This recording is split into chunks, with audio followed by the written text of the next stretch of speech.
Hello my dear beautiful people, ఎలా ఉన్నారు అందరూ? నేనైతే చాలా చాలా బాగున్నాను. సో చూస్తున్నారు కదా, ఇదైతే పాలకూర చికెన్ బిర్యానీ అన్నమాట. ఇది నేను ఫస్ట్ టైం ట్రై చేశాను. టేస్ట్ అయితే చాలా అంటే చాలా మంచిగా వచ్చింది. మీరు కూడా తప్పకుండా ట్రై చేయండి. ఏం లేదు, ఫస్ట్ కొద్దిగా చికెన్ తీసుకుని అందులోకి కొద్దిగా సాల్ట్, ఇంకా మనకు రుచికి సరిపడా కారం పొడి వేసుకోవాలి. అండ్ ఇవి మసాలాలన్నీ మనకు సరిపోయేలాగా వేసుకోవాలి. ఎక్కువ వేసుకుంటే కొంచెం స్పైసీగా అయిపోతుంది. సో ఆ తర్వాత కొద్దిగా గరం మసాలా యాడ్ చేశాను.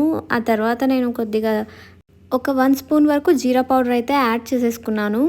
ఆ తర్వాత మళ్ళీ ఇందులోకి నేను కొద్దిగా ధనియా పౌడర్ అయితే యాడ్ చేశాను. అది కూడా కొద్దిగా 1 స్పూన్ వరకు తీసుకున్నా. ఆ తర్వాత ఇందులో కొద్దిగా పెప్పర్ పౌడర్ అయితే యాడ్ చేశాను. సో పెప్పర్ పౌడర్ యాడ్ చేసిన తర్వాత అల్లం వెల్లుల్లి పేస్ట్ యాడ్ చేసేసుకోవాలి. అది కూడా యాడ్ చేసిన తర్వాత ఇందులోకి పెరుగునైతే యాడ్ చేసుకోవాలి. సో చూసారు కదా, నేనైతే కొద్దిగా పెరుగునే యాడ్ చేసుకున్నాను. ఎక్కువ లేకుండా కొద్దిగా కలిపేసి పక్కన పెట్టేసుకోవాలన్నమాట. ఒక 1 అవర్ దీన్ని మ్యారినేట్ చేసుకోవాలి.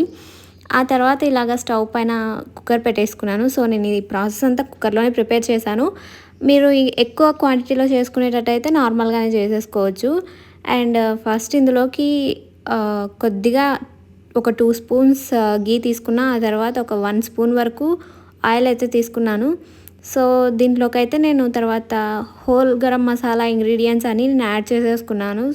సో చూస్తున్నారు కదా, అన్నీ యాడ్ చేసేసుకొని కొంచెం సేపు వీటిని ఫ్రై చేసేసుకోవాలి. ఇవి కొద్దిగా మంచిగా ఫ్రై అయితే ఆ తర్వాత ఇందులోకి ఆనియన్స్, పచ్చిమిర్చి యాడ్ చేసేసుకొని కొంచెం బ్రౌన్ కలర్ వచ్చే వరకు మంచిగా ఫ్రై అయితే చేసేసుకోవాలి.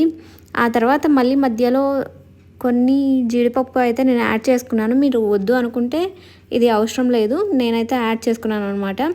ఆ తర్వాత మనం మ్యారినేట్ చేసి పెట్టుకున్న చికెన్ అయితే ఇందులోకి యాడ్ చేసేసుకొని తర్వాత ఉడికించి మిక్సీ పెట్టుకున్న పాలకూరను అయితే యాడ్ చేసుకొని ఫ్రై చేసుకోవాలి. సో ఆ తర్వాత ఇందులోకి ఎసరు అయితే మనకి ఎంతవరకు కావాలి అనేది చూసుకొని వేసుకోవాలి. ఆ తర్వాత 1 అవర్ నానబెట్టుకున్న బాస్మతి రైస్ని అయితే ఇందులోకి వేసుకోవాలి. నేను ఎసరు బాస్మతి రైస్ 1:1 రేషియోలో తీసుకున్నాను అనమాట.